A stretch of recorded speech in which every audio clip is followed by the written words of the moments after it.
Abra sua Bíblia em Isaías 53. Vamos ler apenas os 3 primeiros versos, somente.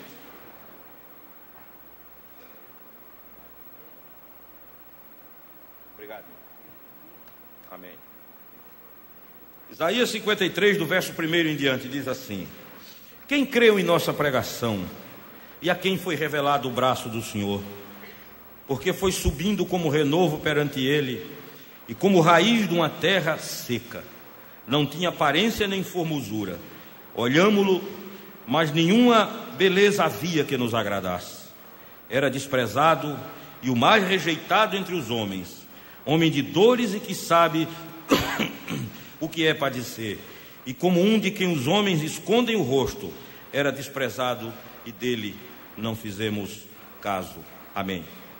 Senhor Jesus, vem nesta noite abrir os nossos olhos, a nossa mente e o nosso coração, para que haja profunda revelação do Espírito a respeito do Senhor Jesus mesmo, a respeito de Jesus de Nazaré.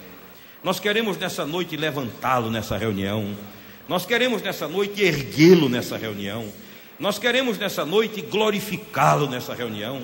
Nessa reunião hoje à noite nós queremos botar Jesus no seu devido lugar, no alto, acima de todos os nomes, de todos os principados, de todas as potestades, acima, ó Deus, de todos os governos e reinos.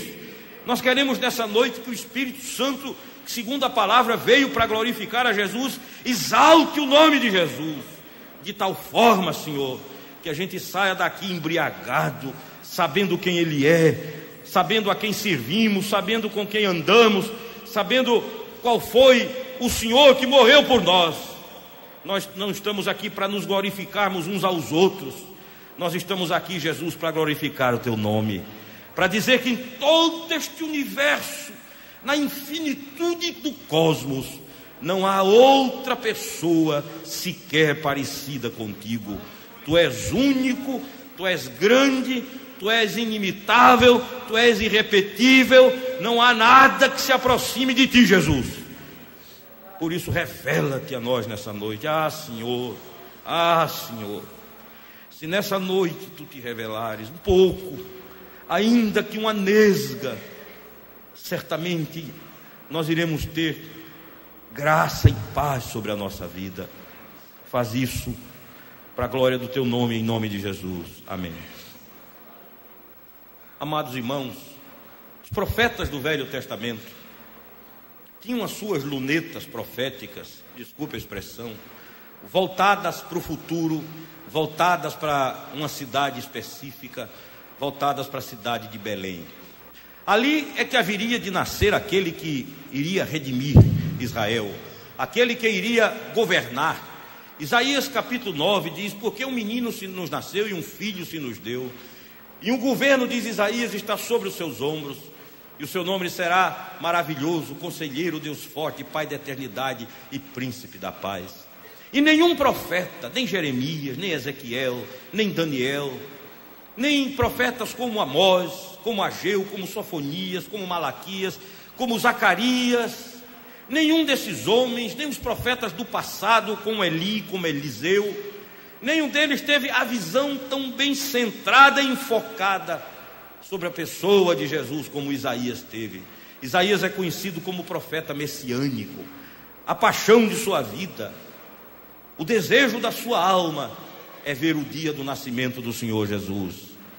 Mas agora, neste capítulo que nós lemos, ele vê uma cena trágica. Ele não vê o que ele viu no capítulo 9.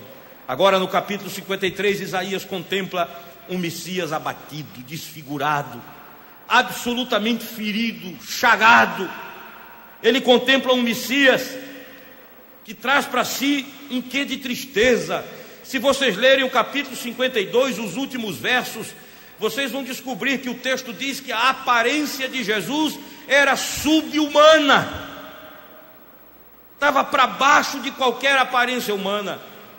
É por isso que o Salmo 38, falando profeticamente do Calvário, diz que até os seus familiares se afastaram. Ninguém aguentava olhar, ninguém aguentava ver, ninguém tinha condição de olhar aquele quadro dantesco, se fosse musical eu diria wagneriano, do sofrimento, da agonia do Rabi da Galileia.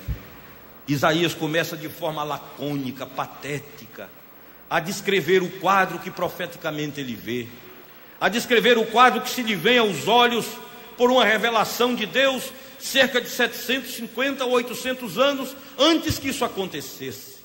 E ele começa dizendo: quem creu em nossa pregação, e a quem foi revelado o braço do Senhor, porque foi subindo como renovo perante nós e como raiz de uma terra seca. E esta expressão terra seca me chamou muito a atenção de sexta-feira para cá, porque a Bíblia diz lá em Gálatas que Jesus nasceu na plenitude dos tempos. Tudo estava preparado, tudo estava determinado. No entanto, Isaías volta-se para esse mesmo tempo e para essa mesma época e refere-se a essa época dizendo que esta época era a época da terra seca, era a época da esterilidade, era a época em que a vida não brotava, era a época em que nada surgia do solo. Essa era a visão que ele tinha, quase que semelhante à visão de Ezequiel lá no Vale de Ossos Secos. Terra seca. Vocês lembram que quem dominava o mundo nessa época era o Império Romano, era a Pax Romana. Roma havia destruído as fronteiras, não havia fronteira. Quem já viajou pelo mundo e está aqui nesse auditório sabe que há vestígios dos romanos por toda parte. Você chega na Finlândia, há vestígios do Império Romano. Você vai para a Península Ibérica, há vestígios do Império Romano. Você entra pela África, descobre vestígios do Império Romano. E a Europa seria redundância falar.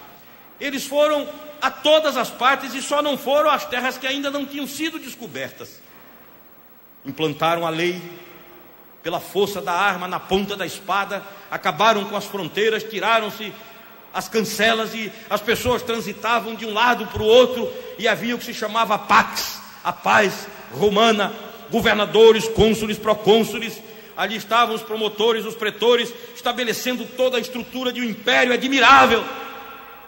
Ainda assim, a despeito de ser um dos maiores impérios da história da humanidade, o profeta Isaías diz que essa era uma terra seca. E era seca do ponto de vista espiritual, porque o paganismo romano havia tomado conta de tudo. O sincretismo religioso, a mistura, como há muita gente fazendo hoje. Há pessoas que dizem brincando: eu acendo uma vela para Deus, outra para o diabo, e não sabem com quem estão brincando. Há outros que dizem: eu vou ao culto na Batistinha no domingo, mas na quinta-feira eu estou no terreiro. Há aqueles que acham que podem fazer Deus de bobo. Há aqueles que acham que podem fazer Deus de mambembe, e acham que jogando em tudo vão acertar em alguma coisa. E estão morrendo, se destruindo, definhando, ficando nervosos, psicóticos, loucos, agitados, oprimidos, insones. Sabem por quê? Porque estão praticando este sincretismo que Roma plantou no mundo nos dias de Jesus. É interessante que Jesus não morreu para os romanos porque era Deus. Isso aí não incomodava Roma. Quando Jesus disse: eu e o Pai somos um, para o Império Romano não estava dizendo nada. Para os romanos ele era apenas mais um. Olha, tem um nazareno aí, um galileu, dizendo que é Deus. Não tem problema, anota aí, é mais um. Já tem tantos. O grande problema aconteceu quando Jesus foi proclamado rei dos judeus. Aí quando ele foi proclamado rei, deu-se o choque com César. Os romanos que cruzavam nas ruas diziam: César é o Quírios, é o Senhor. E os cristãos diziam: não, Jesus é o Senhor. Dava-se o choque. E por esse choque muitos cristãos foram para a arena. Muitos cristãos foram devorados pelas feras. Muitos cristãos foram assassinados pelos gladiadores. Muitos foram desterrados. Porque eles morriam, mas não negavam que o único Senhor da vida deles era Jesus de Nazaré. Pois bem, apesar de Roma ser o que era, diz Isaías que esta era uma terra seca, seca de espiritualidade. É interessante ali no poço de Jacó, na cidade de Sicar, quando Jesus diz à samaritana: olhe, quem beber dessa água tornará a ter sede. E é interessante como as pessoas bebem a água que o diabo lhes oferece, através do ocultismo, através de despachos, através de práticas místicas. e pensam que vão ficar satisfeitas, e 2, 3 dias depois estão desesperadas de novo, porque quem beber dessa água tornará a ter sede. Mas esse Senhor aqui disse: quem beber da água que eu lhe der, nunca mais terá sede outra vez. Amém? Amados irmãos, era uma terra seca. Isaías diz: apesar do Império Romano, apesar dos Césares, apesar dos grandes líderes, dos tribunos, do Senado, apesar da lei romana, que até hoje é um referencial de justiça, apesar do conceito político de sociedade, apesar de Roma ser o que era seca e era estéril.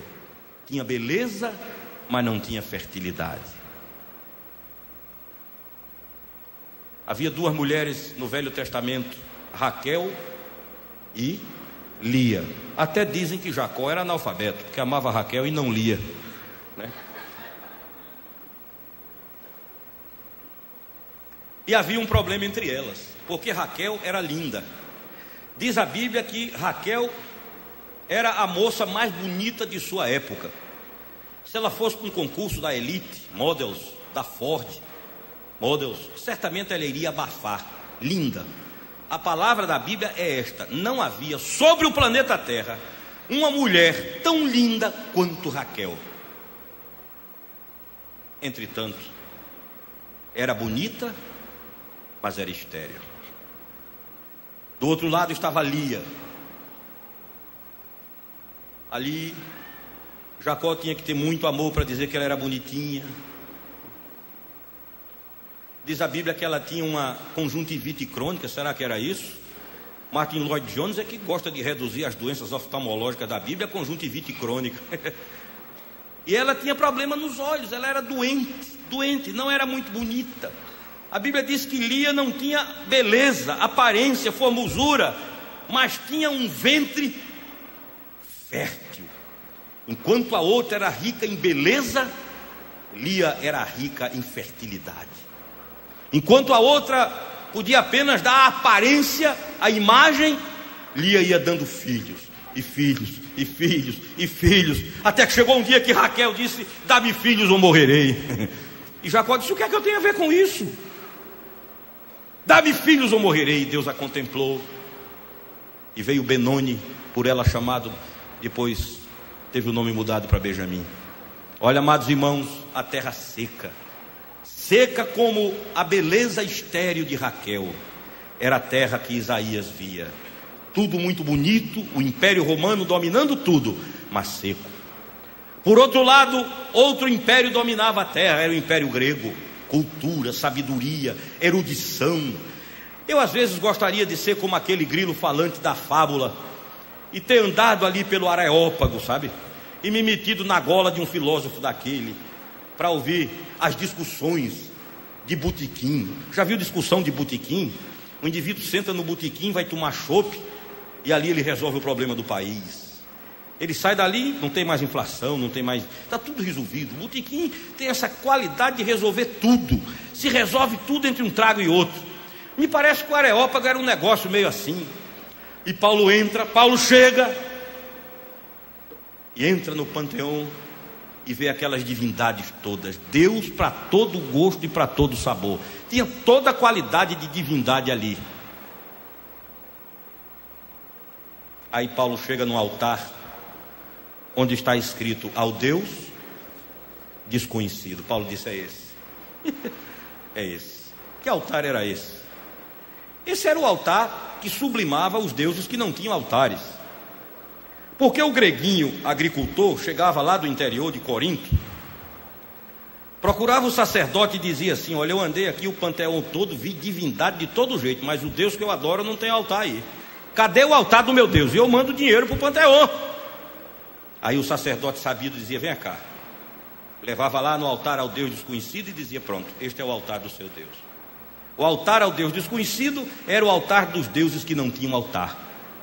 Roma pegou isso e criou uma coisa semelhante, o dia de todos os, que é o dia dos santos que não tem dia, né? É o dia de todos os santos. Então a terra era seca de espiritualidade, tanto do ponto de vista de Roma quanto da Grécia. Havia muita política, havia muita cultura, mas diz Isaías: a terra era seca, estéril, era árida, quebrada, rachada. Mas de repente, e aí vem o que o pastor Caio chama de adversativa da esperança. De repente, no meio desta sequidão, de repente no meio deste chão rachado, de repente no meio deste caos, começa a brotar uma raiz. Uma raiz.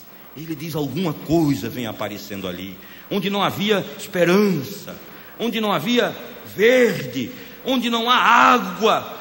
Um milagre está acontecendo, e no meio da sequidão da terra, no meio da aridez da terra, uma raiz está brotando. E o profeta se anima, diz: graças a Deus, é sinal de bênção, vem raiz por aí. Eu acho interessante como Deus é imaginativo. E uma das coisas que eu mais admiro no Senhor nosso Deus, é o humor dele. Deus é um Deus de bom humor. Por isso que eu acho que no céu carrancudo não entra, né? Cheio de carrancudo, está sempre brigado com a vida. Esse aí é difícil, viu? Porque Deus é um Deus de bom humor. Imagine o que Deus faz no meio do deserto. Produz a esperança no coração do profeta através de quê? De uma raiz. Elias está em cima do Carmelo, ora, com a cara enfiada no chão. Aí diz ao moço: olhe para o mar. O moço olha e diz: não vejo nada. Aí ele ora. Aí diz para o moço: olhe para o mar de novo. O moço diz: eu vejo uma nuvem do tamanho de quê? De uma mão. Aí Elias diz: pois então vai, diga ao rei que desapareça daqui, porque vem chuva aí, que se ele não descer aqui, vai ficar meses aqui em cima. Cadê uma nuvem desse tamanho? O outro viu uma raiz, esse viu uma nuvem tamanho de uma mão. Moisés viu uma sarcinha queimando e uma vara jogada no chão. Amados irmãos, quando Deus começa a agir, uma simples raiz que brota na terra seca traz a esperança que ninguém pode produzir. Amém? Traz a certeza de que alguma coisa vai acontecer. E o Evangelho, eu estava estudando minha turma na escola de pastores, é a religião da esperança, da renovação. O Evangelho é aquela possibilidade do segue-me, do vem de novo. Veio segunda vez a palavra de Deus a Jonas, filho de Amitai: vai à grande cidade de Nínive. Pois bem, Isaías viu aqui a raiz, mas de repente ele começa a olhar e uma tristeza, quem sabe, toma conta do seu coração. Ele podia pensar que era uma raiz linda, a raiz mais bonita da terra. Essa raiz é de encher os olhos. E ele começa a descrever a raiz. E ele diz que essa raiz tem algumas características. Em primeiro lugar, diz ele o quê? Não tinha aparência nem formosura. Não era a raiz da imagem, era a raiz do conteúdo, da substância, da essência, do tutano. Não era a raiz do parecer, era a raiz do ser.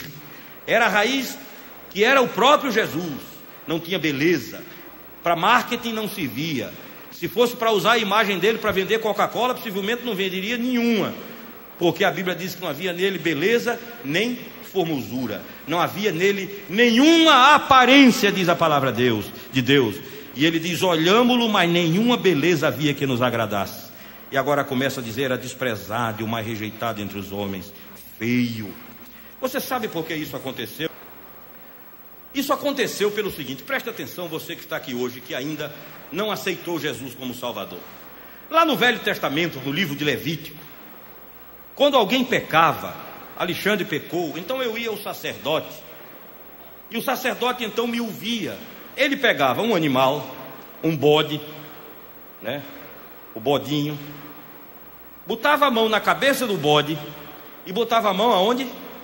Na minha cabeça, e ele orava. E o sacerdote então simbolicamente transferia todos os pecados que estavam na minha alma para a cabeça do bode. E duas coisas aconteciam com o bode: ou era imolado, ou ele era mandado para o deserto. Por isso chamava-se o bode migratório, né? Quando ele era imolado, chamava-se o bode expiatório. Quando ele era mandado para o deserto e nunca mais voltava, ele era chamado bode migratório. O que aconteceu com Jesus, preste atenção nisso aqui, porque faz sentido para você hoje, aqui e agora. O que aconteceu com Jesus em Getsêmani, Isaías 53 diz que Deus fez a alma de Jesus adoecer, enfermar. E Jesus enfermou e adoeceu na alma, não foi por causa dos pecados dele. É porque Getsemane ou Getsemane foi o lugar da transferência dos meus pecados para ele. Ali começou. Ali, os pecados do marginal. Você pode entrar ali no Roger, procurar o pior indivíduo. O cálice de sangue que ele custou é o mesmo que você custou, meu irmão. Não há nenhuma diferença. Se você tiver humildade e for honesto, vai descobrir que entre você e ele, a única diferença que existe é a graça e a misericórdia de Deus. Porque potencialmente somos tão ruins quanto eles, mas a graça não permitiu que se manifestasse em nós, pela soberania de Deus, o que nele se manifestou.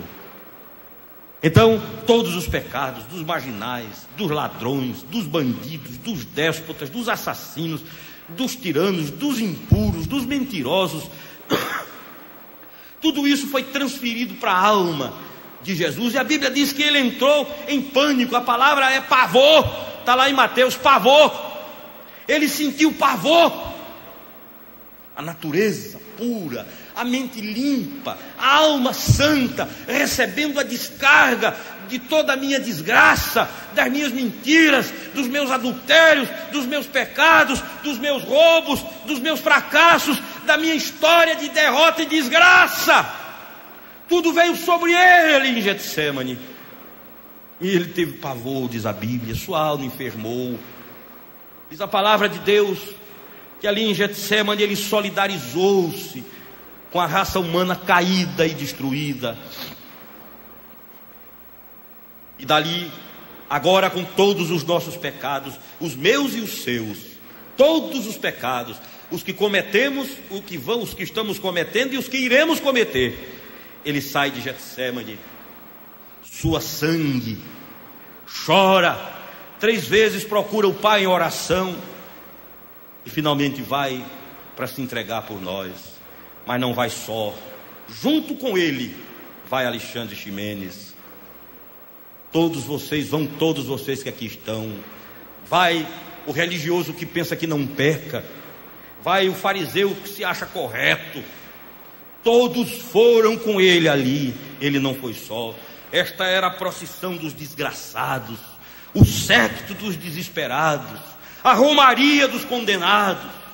E no meio dela estava eu. Ele foi para a cruz, entregou-se, calado, mudo, acusado, esbofeteado, botaram-lhe uma coroa de espinhos. O sofrimento foi grande, diz a Bíblia no Salmo 22, e John Stott detalha, citando vários cientistas europeus, que a língua dele apegou-se ao paladar, a língua colou no céu da boca, todos os ossos se desconjuntaram, as articulações se romperam, e o seu coração explodiu de sofrimento, deixando vazar sangue e água. E o sofrimento não era só físico, era moral, porque ali estava eu, ali estava você, meu irmão, ali estávamos nós que pensamos que somos o que não somos, ali estávamos nós que às vezes nos achamos acima de tudo e de todos, ali estávamos nós com ele, quando ele disse: está consumado. O inferno baixou a cabeça e foi embora para nunca mais voltar. E os anjos cantaram. Agora pense você, toda essa enfermidade psíquica, pense você, todas estas taras, manias, desvios de personalidade, pense você nos déspotas, num Hitler, pense você no Mussolini, num Pol Pot do Camboja, pense você nas pessoas mais ruins que você conhece, no Manassés da Bíblia, pense você no suprassumo da ruindade, que todos os pecados ali, na alma. E de repente diz a Bíblia, preste atenção, estes pecados se somatizaram, vieram para a carne. O que antes estava na alma veio para a carne, para o rosto, para o peito, para as pernas. E Jesus foi visto como uma chaga, era uma chaga só. Porque todos os pecados de todos os homens, em toda a história da humanidade, vieram para sua alma e depois se somatizaram no seu corpo. E a dor foi grande. E por isso a Bíblia diz que quem passava virava o rosto. Quem passava não tinha coragem de olhar. Os parentes fugiram, diz o Salmo 38. E ele fica na solidão da divindade e diz: Deus meu, por que me desamparaste?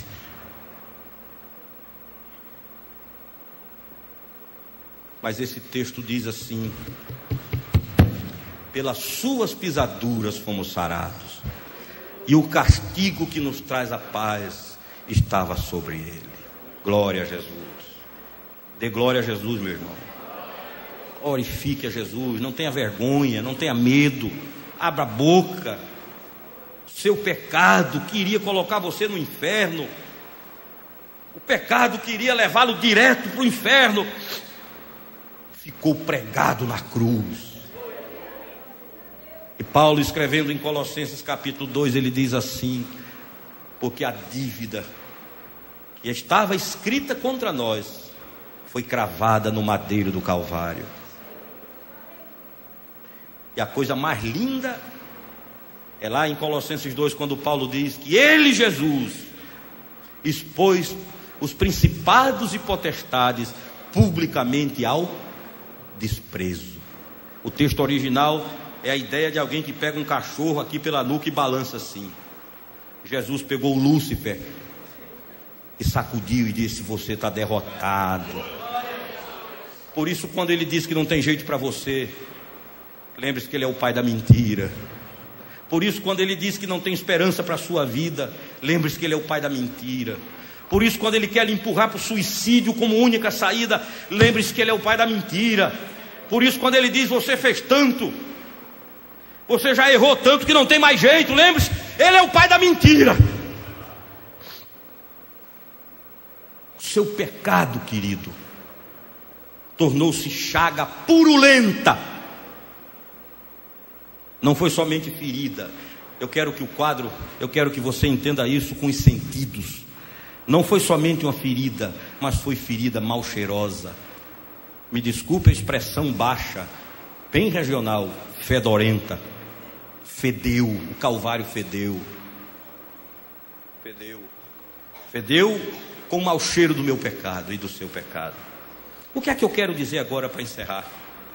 Eu quero dizer que você tem duas opções. Eu queria um microfone, eu vou para ali. Eu queria dizer que você tem duas opções. Só duas. A primeira: confessar Jesus hoje como Senhor da sua vida. E aí você vai descansar no fato de que todos os seus pecados ficaram pregados na cruz do Calvário. E você pode rir na cara do diabo, da gargalhada de estalar. Não tem medo do diabo não, meu irmão. Use contra ele o poder do sangue de Jesus. Quem venceu não foi Lúcifer, quem venceu foi Jesus. Às vezes a gente se comporta como se Lúcifer tivesse vencido, mas quem venceu foi Jesus. Satanás é um mentiroso derrotado. Sabe quantas chances de vitória ele tem? Nenhuma. Probabilidade zero.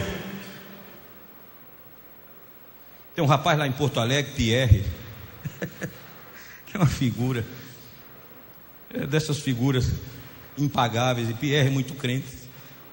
Outro dia ganhou um prêmio na televisão imitando aquele extraterrestre Alf. Aí está o Pierre na frente do espelho se penteando, e ele conta que uma voz começou a dizer: Pierre, tu és lindo. E ele ajeitava aqui, ó: Pierre, tu és absolutamente irresistível. E ele ajeita para cá. Aí de repente ele caiu em si e disse: eu já ouvi essa voz antes. Essa vozinha, minha velha conhecida, ele é o pai da mentira, né? Então muitas vezes a gente ouve o diabo. O diabo chega e fala solenemente, e a gente pensa que é verdade, por causa da forma como ele fala. Mas lembre-se que ele é o pai da mentira, e a Bíblia diz que nele não há verdade. E ele é homicida desde o início. Então a primeira coisa que você tem para fazer hoje, se quiser, é dizer: pastor Alexandre, eu entrego a minha vida a Jesus. Eu quero que os meus pecados tenham ficado lá na cruz. e que aquelas chagas também sejam um memorial da minha entrega. Interessante é que o pastor Reuel Feitosa diz uma coisa tremenda. Ele diz: Jesus adquiriu as marcas da cruz para nunca mais perder, porque mesmo depois de ressurreto, ele ainda tinha as marcas dos cravos. Mesmo com o corpo glorificado, ele ainda tinha as marcas dos cravos, e ainda tinha o lado onde Tomé meteu a sua mão. Ou seja, por amor a mim e a você, Jesus foi para a eternidade, e por toda a eternidade jamais perderá as marcas da cruz. Amém? Agora, sabe por quê? Presta atenção, acorde. Sabe por quê? Porque toda vez que o diabo chegar e nos acusar, o diabo chega lá e diz: aquele gordinho que está pregando ali, olha, já fez muita traquinagem na vida. Olha para Nino e diz: Jeová, está deixando o Nino dirigir louvor? Conhece Nino? Aí quando ele quer nos destruir, Nino, aí levanta-se o advogado, não faz nenhum discurso, não há nenhum libelo, nada. O advogado levanta-se e simplesmente mostra as mãos traspassadas e o lado aberto. E o pai manda o diabo embora e aceita a justificação do filho. Glória a Jesus. Isso é evangelho, meu irmão. Agora, a segunda coisa que você pode fazer é ficar com seus pecados. Aí sabe o que vai acontecer? Você vai começar a definhar, porque pecado produz doença. Depois você vai ficar doente e, se brincar, morre. Ou vai para uma clínica psiquiátrica. E um dia quer uma coisa, outro dia quer outra. Um dia está com frio, um dia está com calor. Dá bom dia meia-noite, se enrola todo, desmantela a vida. E isso tudo acaba vindo para o seu corpo. E as chagas que eram para estar em Jesus vão ficar sobre você, porque você quer. Naquele dia você vai ser indesculpável, porque hoje você está ouvindo o evangelho. Há um louvor velho, há um velho louvor, tempo dos meus avós, bonito, que diz assim: não te importa se algum dos amigos morrer sem ter conhecimento de Cristo, e que lá no futuro ele venha dizer: a mim nunca falaram de Cristo. Amigo seu, vizinho seu, colega de trabalho, parente seu, não te importas disso. E continua o louvor dizendo, esse homem dizendo a Deus: tantos vi que salvou, mas ninguém se importou de falar-me da graça de Cristo. Então, querido, você tem duas opções hoje à noite. Eu não estou aqui para emocionar você, eu nem sei fazer isso. Eu estou apenas para dizer que os seus pecados, você pode jogá-los agora sobre Jesus. E esta raiz que brotou, cujo corpo ficou chagado e irreconhecível, pode ter resolvido o problema agora, pode resolver agora o problema de toda a sua desobediência, dos seus desvios. Quanta coisa oculta que ninguém sabe, quanta coisa escondida na mente, embaixo do tapete, que faz mal, que tira o sono. Você sabe que é um mentiroso, que não quer andar na luz.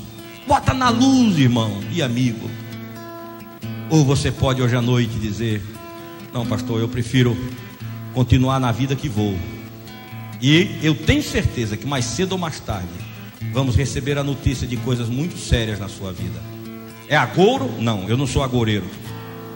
É princípio da palavra de Deus. Vamos ficar de pé. Eu quero fazer um apelo nessa noite em nome de Jesus. Acabei falando muito.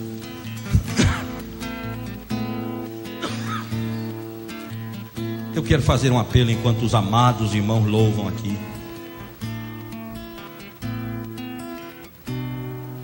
Você quer entregar a sua história, a sua vida, o seu passado, o seu presente, o seu futuro, suas decepções, suas esperanças frustradas? Você quer entregar agora a Jesus, dizendo: Senhor Jesus, hoje eu olho para você na cruz e entendo que você perdeu a beleza para que eu ficasse bonito. Eu entendo que você ficou feio na cruz para que eu ficasse belo na vida. Então eu vou fazer um apelo. Quantos nessa noite abrem-se perante Jesus e vêm para a luz do Evangelho? Levante a sua mão onde estiver, em nome do Senhor Jesus, bem alto. Deus abençoe. Mais alguém? Rapidamente. Deus abençoe, Deus abençoe, Deus abençoe, Deus abençoe. Mais alguém? Vamos lá, em nome de Jesus. Deus abençoe, querido. Em nome de Jesus, Deus abençoe, Deus abençoe. Mais alguém? Levante a sua mão, dizendo: sim, pastor, eu quero ser sarado por estas pisaduras. O castigo que me traz a paz estava sobre ele. Ele ficou feio para que eu ficasse bonito. Alguém mais? Levante a sua mão onde estiver, em nome de Jesus, que deseja entregar o corpo. Deus abençoe, Deus abençoe, aleluia. Mais alguém? Levante a sua mão onde estiver. Onde estiver, você que está desviado. Eu passei anos rebelde contra Deus. Aí a mão de Deus foi lá no buraco e me tirou, puxou, hein? Lavou-me, limpou-me, deu-me vestes novas, sandália, anel no dedo. Fez o que ninguém podia fazer por mim. Aqui e acolá ainda levam umas pauladinhas para aprender. A varinha da correção ainda funciona. Alguém mais entrega a sua vida a esse Jesus do Calvário? Levante a sua mão alto. Eu vou terminar o apelo. Onde estiver, mais alguém, em nome de Jesus. Agora vamos começar um santo movimento. Você, meu irmão, que está junto de alguém que tomou essa decisão, ajude para que ele venha aqui à frente. Venha para cá. Eu quero orar com você. Quero pedir a bênção de Deus sobre a sua vida. Todas as pessoas que levantaram as mãos, venham para cá. Em nome de Jesus, venha, querida, venha, venha, amém. Os irmãos ajudem aí, Nandro, Silvana, ajuda esses irmãos aqui, por favor. Suênia, tragam para cá e vem. Perdoar nossos pecados, como temos perdoado a quem nos tem atingido. Se o teu inimigo tiver fome, dá-lhe de beber. Se o teu inimigo tiver sede, dá-lhe de beber.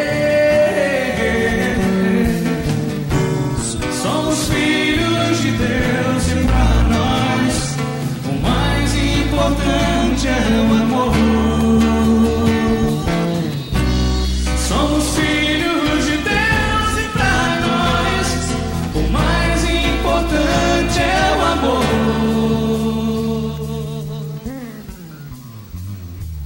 Perdão, perdão, quero te pedir perdão. Perdoar, perdoar, quero aprender a perdoar.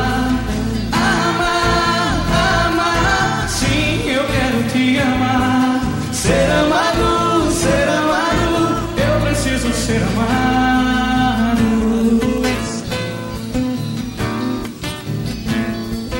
Perdão, perdão, antes do partir do pão. Perdoar, perdoar, antes do vinho tomar. Amar, amar, sim, eu quero te amar. Ser amado, eu preciso ser amado.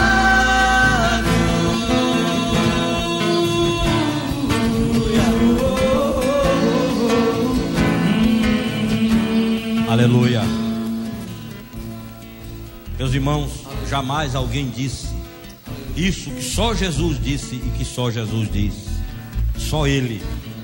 Se alguém te obrigar a andar uma milha, vai com ele 2.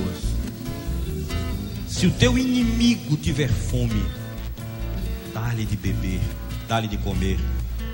Se o teu inimigo tiver sede, dá-lhe de beber. Ninguém disse isso, queridos. A vingança de Deus contra a serpente foi a vingança do amor. Deus venceu o diabo com o amor pelos pecadores. Tudo que o diabo queria era que Deus sentisse ódio da gente.